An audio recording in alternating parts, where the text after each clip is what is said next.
పద పద పద వెళ్దాము పద స్కూల్ కి పాఠాలు చదువుకుందాం పద పాఠాలను నేర్చుకుంటూ మంచి మంచి అలవాట్లు నేర్చుకుందాం పద మంచి అలవాట్లు నేర్చుకుంటే మంచి పద్ధతి అలవడుతుంది మంచి పద్ధతులు నేర్చుకుంటే మనము గొప్పవాళ్ళం అవ్వచ్చులే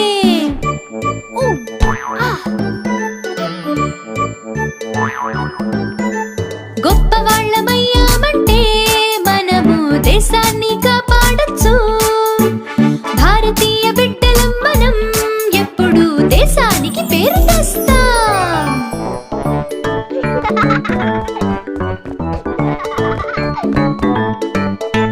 ఏంటి పప్పు స్కూల్ గురించి తెలుసుకున్నావా? అవును అవును, మీ అందరు చాలా అదృష్టవంతులు. నీకు మంచి ఇల్లు